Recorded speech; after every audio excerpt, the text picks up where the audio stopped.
Hi, I'm Stewart Spinks and welcome to episode 82 of my podcast, Beekeeping Short and Sweet.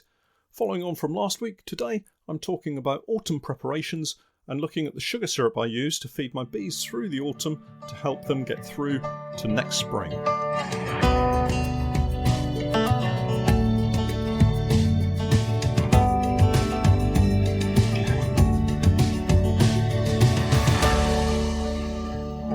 Beekeeping Short and Sweet, a beekeeping podcast for the inquisitive beekeeper with a short attention span. A beekeeper, in fact, just like me. It's been another busy week here in Norfolk and I'm spending a bit more of my time at the workshop sorting out replacement floors for my colonies prior to them settling down for this winter. It's not so much the floors that need sorting, rather the Varroa inserts. I wonder how many of you out there are a little bit like me in that you have a range of kit, none of which is standard, and so specific bits of equipment are not interchangeable. The main point of my focus this week has been setting up floors in preparation for December's oxalic acid treatments, and in order to carry out the treatment, I need to insert the Varroa boards beneath my open mesh floors. You'd think this would be quite a simple task really, grab a board and slide it home. But no, over the years I've acquired a range of equipment, bought at sales, been given some stuff too, and of course none of the manufacturers make to the exact same specifications. So specifically, looking at floors, I have inserts that will fit, for example, an economy thorns floor, but that board is too small for a Maysmore open mesh floor. And the board that fits the Maysmore open mesh floor is way too big for the floors I was given recently by a beekeeper who was retiring. Now last year, Pete and I walked around the apiaries and measured the floors in use and cut new Varroa inserts for them all. We've used 5mm plywood, which works great. Some of the floors I have came with plastic Corex inserts, and over the years these have simply degraded and crumbled, so we needed to replace some of those inserts anyway. All of the floor inserts were numbered, and I managed to get some plastic numbers to staple onto the floors too. Only we didn't actually get round to stapling the numbers onto the floors. I know, I only have myself to blame. Well, actually, I have Pete and Steph to blame. But I take full responsibility, of course, and promise to do better this year. And so with that in mind, and add to that we carried out the usual spring cleaning and replaced most of the floors, and the situation has become quite confused. And that's really a polite way of describing the muddle that I find myself in. It's obviously time to take action though, and it's no good waiting until December when we actually want to treat with the Provap oxalic acid sublimator and end up with a truckload of plywood inserts that just don't seem to fit anything and waste lots of time offering up each size to the rear of the floors to see which one might fit. It's not really how I want to spend my December days at all. So this week I've been getting organised. We're going to visit each apiary site in turn and swap out each floor, as if it were a spring clean, with a newly scraped, scorched, painted and numbered floor. Each one has been assigned a ply insert, which has been numbered accordingly. It's so simple, you'll be wondering why I didn't do it last year. Well, that was indeed my intention, but I do tend to get a little distracted, as you may be aware. Talking of distractions, I'm taking part in a challenge to cycle 300 miles during the month of September, along with lots of other people in aid of Cancer Research UK. 300 miles might not seem a long way, but when you've been away from cycling as long as I have, it's a good little challenge to have. I've not advertised the fundraising aspect as I wanted it as a personal challenge really, but I will be making a personal donation to Cancer Research UK to thank them for their encouragement and the obvious good work that they do. If you do fancy chipping in £1 or £2, check out the link in the podcast notes. But honestly, there's no pressure. If all goes well, I may well set myself a cycling fundraiser for next year, so stay tuned for that one.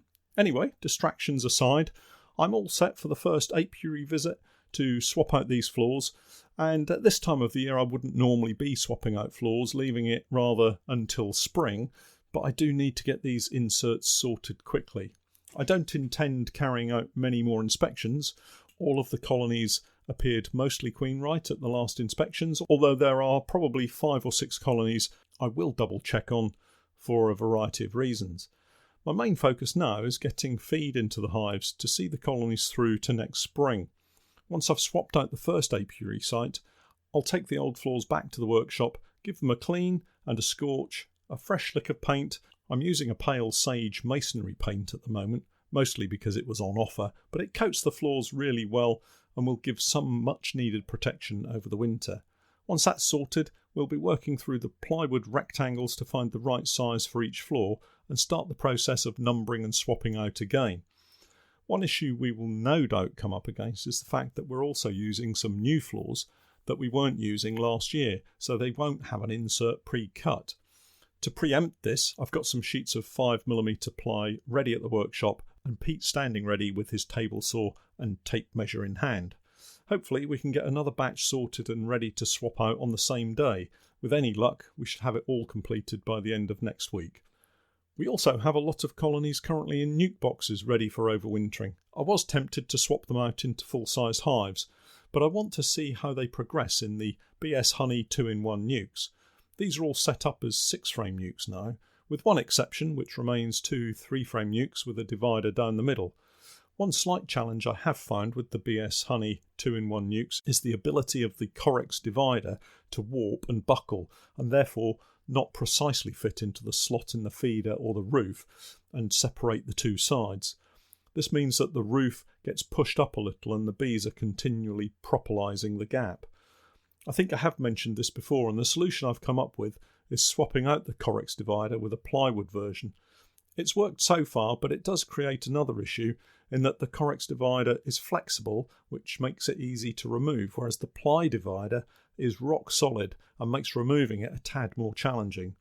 I'm sure I'll work it out eventually. Anyway, the one remaining 2-in-1 3-frame box may have 2 queen-right colonies, but when I last checked I had some doubts as to whether one of them might be a drone layer. I'll be checking again this weekend, and if she's okay, I'll be using her in a queenless colony that stands next door. It's a double Maysmore poly commercial hive that ended up with a drone laying queen a couple of weeks ago. If it turns out she's also a drone layer, then we'll bring a queen-right colony over and unite them with the Maysmore poly hive ready for winter. In other news, I've been tidying up the number 1 apiary at the fishing lakes. This was my very first apiary at the fishing lakes and has been overrun with brambles this year. It's always hard work trying to clear out an apiary when there are still beehives in place, so we've moved all but 2 colonies and intend moving the last 2 this week. Once empty, the apiary can be given a really good clean out, nettles and brambles cut back, grass cut and old pallets removed. Some of the pallets have been here from day one and are past their best. I think they'll probably be destined for the bonfire this year. I'm so lucky at this site as the fisheries manager is also a mean tractor driver and has cut a really nice new path through the brambles into the apiary for me so that I can get my truck completely into the enclosed site. It's surrounded by brambles and trees and you'd probably not even notice it was there, well apart from the tyre tracks and now the big hole in the brambles. But it will make life a lot easier in getting bees in and out, not to mention the enormous crop of honey that we're going to get next year. I'm also going to be placing a new style of beehive in this apiary. Next week we're taking ownership of around 8 or 9 national 14x12 hives, complete with bees, and they're all going to be located in this apiary. The national 14x12s are the same footprint as the standard national and commercial beehives, so they fit in quite nicely. The difference being the brood box frame size. You've guessed it, they measure 14 inches by 12 inches. Compared to the standard national frame, which measures around 8.5 inches deep, of course the top bar is the same measurement of 14 inches, it's just the depth that varies, and it gives a much larger brood area than that of the standard national brood frame. I'm looking forward to showing you these hives on video just as soon as I can. There is of course a lot of work to do before we get to that stage, and I've just reminded myself that the apiary needs to be sorted before next Wednesday, which only gives me around 4 or 5 days. Maybe swapping out all the floors by the end of next week might not happen after all. Remember what I said about me getting distracted? Here's another example of just that. Oh well, I'll get done what I can and the rest will just have to wait. I mentioned right at the start I was going to talk about what I've fed my bees in the past and what I'm feeding my bees this autumn, and why. Well, I suspect, like a lot of people, when I started beekeeping, there was really only one way to get extra feed into the bees, and that was to make up some sugar syrup myself. Over the years, various bee feeds have appeared on the market, and I've used quite a few. The convenience of having syrup ready-made not only saves a lot of time, it also prevents the kitchen from becoming awash with sticky sugar syrup that just seems to go everywhere once spilled, and I always seem to spill it. For the beginner beekeeper, or for someone with just a couple of hives, making up your own syrup is quick and convenient, and with the current price of sugar being so low, is very affordable too. But if you have to make up hundreds of litres of the stuff, unless you have facilities that allow you to do just that, it's far easier to have it shipped in, ready-made, and stored in easy-to-handle containers. But what do you feed in the autumn? You'll hear beekeepers talking of light syrups and heavy syrups, inverted syrups, syrups with a variety of additives, or homemade recipes with all manner of natural ingredients such as garlic and nettles, to name just two. As with every other topic in beekeeping, there are as many answers as there are beekeepers, and for the most part, each one will work with a varying degree of success. It's down to the individual beekeeper to find a feeding regime that works for them and their bees, but for what it's worth, here's my contribution. And to start with, this week I want to keep things really simple, and let's face it, beekeeping is really quite simple at its basic level. The beekeeping year starts around now, that's August and September, where we prepare the colonies for winter. Treatments installed where needed, and colonies fed to give them enough food for the winter. We've talked about treating, so now it's time to talk about feeding. Staying with the simple theme, there are two types of feed basically, light syrup and heavy syrup. I was always told to feed light syrup in spring and heavy syrup in the autumn, but only if needed.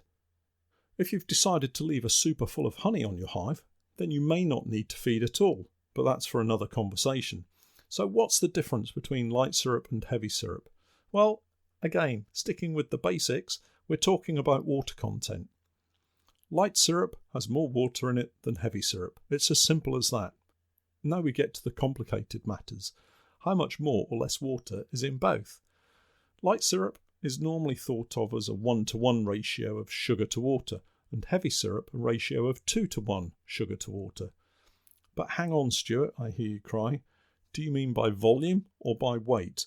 Some old chap at the bee group was going on about so many grams per pint, and thus we get drawn into technical discussions about metric and imperial measurements, volume versus weight, and whether we should be adding lemon juice to invert the sugar too. The beginner beekeeper finds that their head begins to spin as personal preferences get voiced and discussions ensue. But let's keep it simple. If you took a kilo of sugar and mixed it with a litre of warm water and called it light sugar syrup and fed it to your bees, I don't think your bees would argue with you. They would gather the syrup, take it into the brood box or whatever kit you're using, and they would use it or store it. Likewise, if you took a kilo of sugar and mixed it with around 500 to 600 mils of slightly hotter water until it was all dissolved and called it heavy sugar syrup, fed that to your bees, again, I don't think your bees will turn their noses up at it. And very cute noses our bees have too. Given that it's autumn, it would make sense to feed the heavy syrup, and the reason for this has always been that the bees have less water to evaporate in order to reduce the syrup down to a water content that will allow it to be stored without fermenting. This was how I started feeding my bees all those years ago, and for the most part, I don't ever remember the bees complaining or becoming unwell or not building up the following spring. I did, however, manage to kill far more bees by not feeding enough or by allowing them to starve than I ever did by feeding them some form of sugar syrup. So if you're in any doubt about what or if you should feed your bees, make up some heavy sugar syrup and feed them. You could do far more harm by not feeding them than by procrastinating about what you might feed them and then not feeding them at all. It takes no time at all to pop to the local shop, buy some granulated sugar, and mix up some sugar syrup. Once you start to research feeding bees sugar syrup, you'll find all manner of recipes. In the good old bad old days, I would make up syrup using a 2-pound bag of sugar to 1 pint of water. And if you do the conversion, then 2 pounds of sugar is around 907 grams, and 1 pint of water is 568 millilitres. I checked on Google, so I hope those figures are correct. So if you grab a bag of sugar, which is a kilo, and mix with about 500 ml of water, you're not going to be far off that old measurement. I think most beekeepers now work to mix 1 kilo of sugar to 600 ml of water, but honestly, the jug I have measures just over 500 ml, and filling it to the brim with much more water is likely to end in a spillage. I guess I'm adding around 550 to 600 ml, but I'm really not measuring it so carefully to be certain. This gives a heavy syrup which, whilst super saturated with sugar, is not quite at the point that it will granulate out of solution. If you reduce the water content below this, the sugar will granulate quite rapidly in the feeder, so if you're guesstimating, add a little more water rather than less water. The important thing to remember is feeding your bees something is far better than not feeding at all. Next week I'll continue the sugar syrup theme and talk a little bit more in depth about sugar syrups and commercial syrups that I've used, and let you know how the move of the new 14x12 colonies went. Don't forget to catch up with more of my beekeeping journey by checking out the continually growing content list on my Patreon page, www.patreon.com/Norfolk Honey. Have a great beekeeping week, and thanks for hanging around until the end of the podcast. I'm Stewart Spinks, and that was Beekeeping Short and Sweet.